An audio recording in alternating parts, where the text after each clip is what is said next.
Hi, this is Mike from Mike's Unboxing Reviews and How To, and today we're going to discuss my build in the FARA B1. Keep watching to find out more.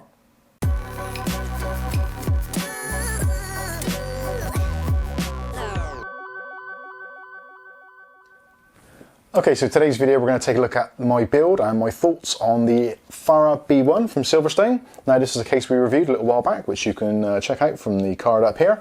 And it's actually a really nice little case. Very good price, covers all the bases, but there's a couple of little potential downfalls which I thought I'd let you know about. So first of all, let's go through and introduce the parts. So first of all, cooling wise for the CPU, we're using the Thermaltake Contact Silent 12. That is coupled with a Ryzen 5 2600, which I think is probably around about the kind of level that most people are going to be using to build in this case. Maybe slightly higher, slightly lower, but somewhere around that kind of level. Also we're using the V-Color RAM, 16 gigs of the Prism RAM, powered by a CIT ATV 500 Watt Pro 80 Watt bronze power supply. Again, pretty much in the region of what most people will be potentially using in this kind of setup. Motherboard wise, we're going to be using the MSI B450 Gaming Plus Max, again, which we've reviewed recently up here, which you can check out for yourselves. Graphics card wise, we're going to be using the RX 580 from PowerColor. This is a Red Devil model, which I've had for a little while. It's only a 4 gig model, but again, it's around that kind of baseline 1080p gaming machine sort of area, which I would probably presume, judging by your feedback, from the sort of thing you'll be building into this case. So that's the parts introduced. Let's get into the meat and potatoes and go through my problems and things I actually enjoyed about this case. Okay, so first of all, overall the build was very, very easy to do. No real problems, although there was one significant issue which we'll get onto shortly, which I found a real strange thing to have happen, and it's just weird, but we'll go on to it in a little bit. So cooling wise, no problems at all. It actually keeps really cool. The CPU at idle temperatures, with the ambient temperature being around about 22 to 24 degrees, idle is around about 30 to 32 degrees, which is pretty much what you'd expect from that type of cooler with that sort of CPU. Now there isn't any overclocks. All I've done is added precision boost overclocking, all those kinds of things which are standard from the get-go. So no problems at all there. The actual airflow through the system is very good with the installed stock fans, which are a little bit problematic, which again we'll get onto in a little bit. Kept it very, very cool, no problems whatsoever. A little bit on the noisy side. Now the problem is with these fans that were included, for some reason they don't seem to want to go beneath round about 1000 RPM, which for some people is probably going to be a little bit too loud. Hence why at the moment this is in standby mode and the fans aren't spinning. But I'll start it up in a minute and you can actually hear it. It is relatively loud. For those of you that are gaming with headphones on, you're not going to find any problems whatsoever. Again, if you've bought this case or are buying this case or planning to buy this case in the stock configuration without any RGB, without any fans, then obviously this isn't going to be a concern for you. But I just thought I'd like to point out that if you are buying the RGB version, if you're having the included Silverstone fans, you may find them a little bit on the loud side. They do actually look very, very nice. The RGB effect is awesome, can't fault it at all, and the cooling performance is excellent, but they are a little bit on the noisy side if I'm completely honest, especially compared with the silence of the cooler and the power supply. So looking inside the case, as you can see, it's pretty easy to work with and there's not any real issues at all. Everything fits really nicely. The 8-pin CPU connector in the top left hand corner passes through very easily. You didn't have to worry about splitting the cable down to push it through or anything like that. Didn't need to put it through before the motherboard was installed, all those kinds of things which can sometimes catch you out. No issues there whatsoever. There is quite a decent amount of clearance between the top of the chassis and also the top of the motherboard. So if you are putting in water cooling, you shouldn't find too many problems. Although again, do check with your motherboard if you've got particularly large VRM coolers. You may find that an issue if you're putting a 240mm radiator on the top with the fans as well.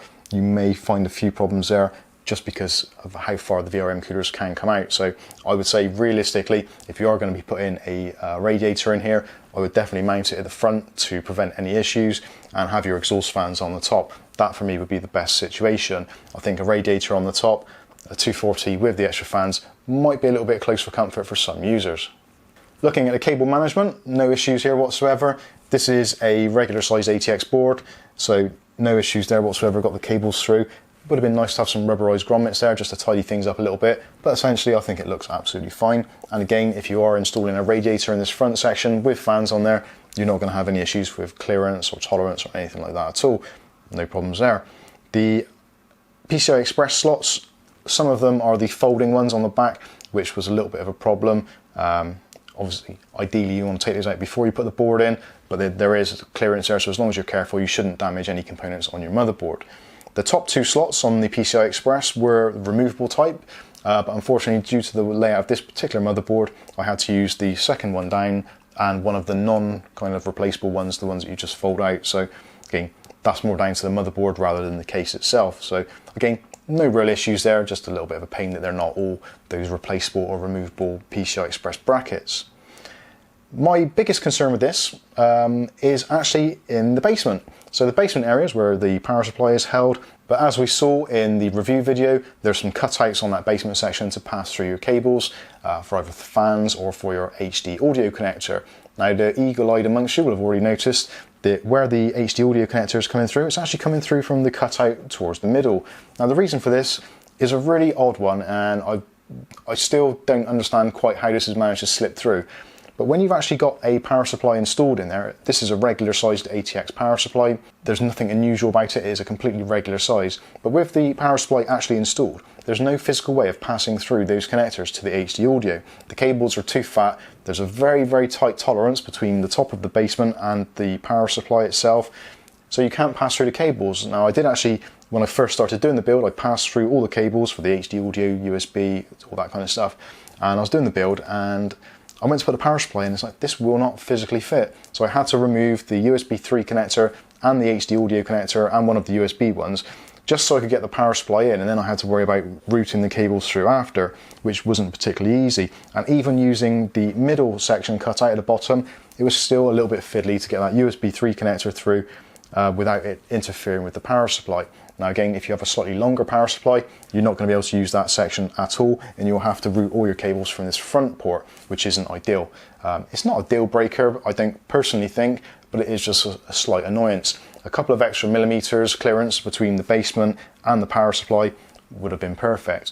Now I think I can work out why this has happened. The power supply is actually raised up slightly in its area on rubber pads. So where they've raised up the metal, that's taken up about 5 millimeters, which would have been all you really need to be able to use that connector properly. So if you wanted to, you could probably squeeze those pads back down a little bit and try and lower your power supply. But again, on the back, where the power supply connects, you've got your mounting screws. So again, you're gonna have to kind of do a little bit of a custom job on that. But as it stands stock-wise, essentially for most people, I think the FAR connector for the HD audio is going to be a no-go. The middle one you should be okay with. The one on this side, no problem at all. But again, do you really want to have the cables stretching along this basement area, especially when the basement is designed to cover up all those kind of sins? But anyway, that is it. Other than that, that is really the only real problem. The basement section is a little bit of an oversight in my personal opinion. It could have been done much better.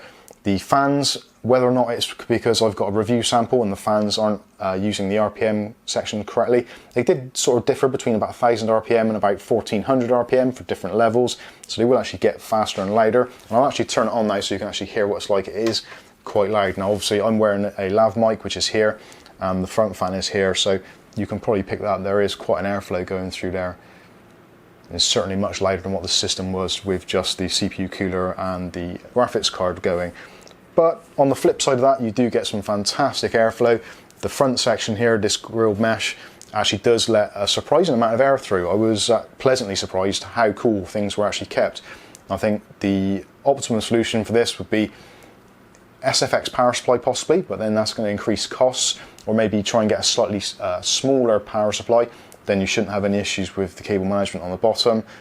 And as much as I hate to say it, I would say ditch the Silverstone fans and go for either sort of Arctic ones, up here, whatever suits you really. If you've got fans already, then absolutely fine.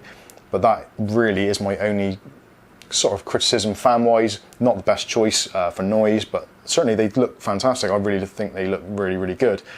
But the basement area is possibly going to be a deal breaker for some.